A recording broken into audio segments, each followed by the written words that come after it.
E aí galera, beleza? Aqui quem fala é o professor Rafael e hoje nós vamos falar um pouquinho sobre proteínas.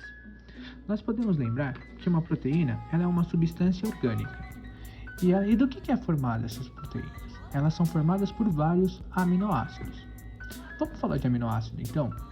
O aminoácido ele é formado por um carbono que de um lado tem um grupo amino e do outro o ácido carboxílico. Então ficou fácil, né? Aminoácido. Como o carbono faz 4 ligações, nós temos também ele ligado a um hidrogênio e a um radical. O radical ele é a forma variável do meu aminoácido. Então ele pode ser um grupo de hidrogênio ou até mesmo um metil, né? Então se no vestibular nos perguntar o que é o grupo variável de um aminoácido, a gente vai responder que ele é o radical. Sendo assim, eu tenho um grupo amino de um lado e o ácido carboxílico do outro. E lembrando que vários aminoácidos formam a minha proteína. Então, o aminoácido é a minha substância da proteína. É claro que existe uma quantidade específica de aminoácidos para que seja caracterizada uma proteína ou não. Mas nós não vamos entrar no mérito agora. Vale definir, então, que as proteínas são polipeptídeos, já que os aminoácidos também são conhecidos assim. Agora vem cá, né? Então a gente tem os tipos de aminoácidos. Eu tenho 3 tipos de aminoácidos. Os aminoácidos naturais, essenciais e semi-essenciais. E são dessas 3 formas que eles são classificados. Os naturais são aqueles que o próprio organismo produz. Os essenciais são aqueles que a gente precisa ingerir.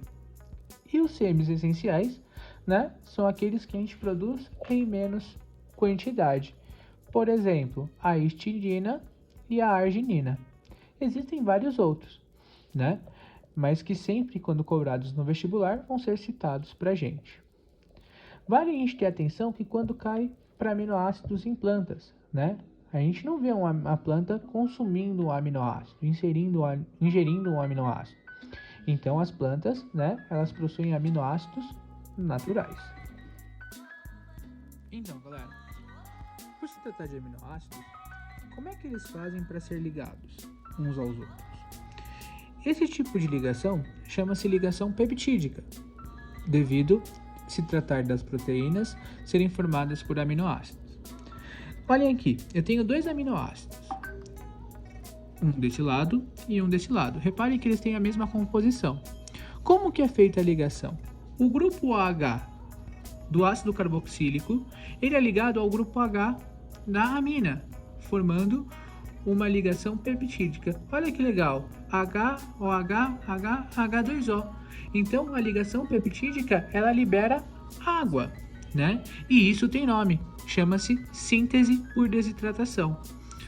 Tudo bem? E existe uma formulazinha para a gente decorar, né? Como que eu sei qual que é o número de ligações peptídicas que uma proteína faz, por exemplo, um aminoácido faz? É o número de aminoácidos menos 1. Então, ó, eu tenho 2 aminoácidos. Menos 1, eu faço uma ligação peptídica. Se eu tiver 3 aminoácidos ligados, 1, 2, 3, eu faço 3 aminoácidos menos 2. Menos 1, desculpa. Fico com 2 ligações peptídicas. Então, se eu tiver 70 aminoácidos menos 1, eu tenho 69 ligações peptídicas. E assim por diante. E o grupo de aminas terminais? Eu sempre vou ter um grupo de amina terminal e um grupo de ácido carboxílico terminal. O restante estarão fazendo ligações peptídicas. Então, se o vestibular me perguntar, eu sempre terei 1 e 1. O que o vestibular pode me perguntar também? O número de água. O número de água é sempre, né? Quando se ocorre uma ligação peptídica, há uma liberação de água. Então, sempre vai ocorrer o mesmo número de ligações peptídicas. Tudo bem? Alguma dúvida?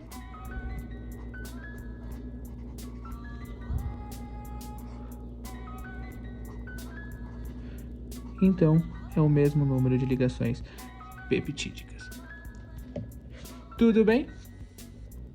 Bom, galera, ainda falando um pouco sobre a revisão das proteínas, eu quero citar as principais funções das proteínas.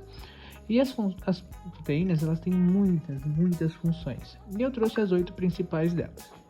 A primeira função é uma função estrutural, né? Então as proteínas, elas fazem parte das estruturas das membranas, até mesmo do colágeno, né?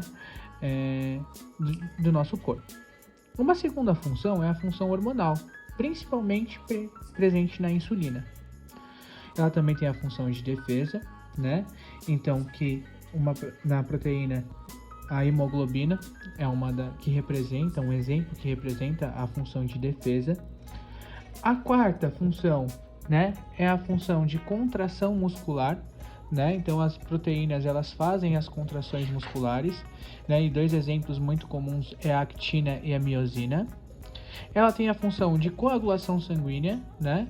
E um exemplo, né, da coagulação sanguínea feita pela proteína é a tromboplastina. Ela também tem a função de impermeabilização, ou seja, de proteção, presente na queratina, principalmente nos nossos cabelos, né?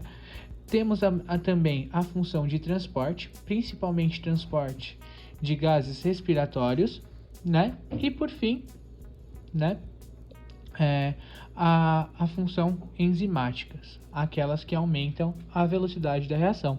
Nós vamos ver que as enzimas, elas têm poder de catalisadores, né? E então elas aumentam a velocidade da reação e pode ser caracterizada uma das funções das proteínas. Bom, pessoal, ainda falando um pouquinho das proteínas, a gente vai falar um pouco sobre as suas estruturas, que faz parte da revisão e é muito bem cobrada, né? Para os vestibulares, nós temos 4 estruturas das proteínas: as primárias, secundárias, terciárias e quaternárias. A primária são as estruturas lineares, né? E elas são formadas apenas por ligações peptídicas, né? As secundárias, eu tenho as ligações de hélice e folhas beta, alfa-hélice e folha beta, né? As terciárias, elas são as ligações, né, globular, né? São aquelas que ficam sobrepostas, então tem uma estrutura um pouco mais complexa.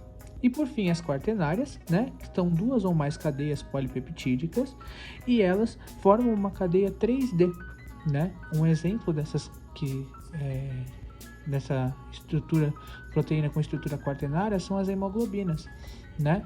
São aquelas que são responsáveis pelo transporte, né, de gases respiratórios através das ligações alfa 1 e 2, beta 1 e 2 e ficam sobrepostas formando uma ligação 3D. Existe um macete muito simples para que a gente possa lembrar, né? É um macete do telefone. Nós podemos ver que no início ele começa com um fio do telefone, uma linha reta, lembrando das ligações primárias. Aí começa a molazinha a distorcer, lembrando da ligação secundária. Aí ele começa a embolar todo o fio, formando a ligação sobreposta, que é a ligação globular da terciária. E por fim forma algo meio 3D no final daquele fio grandão, que é a quaternária. Então fica a dica, né? Espero que vocês tenham gostado da nossa revisão e tenham um bom vestibular. Até mais, galera!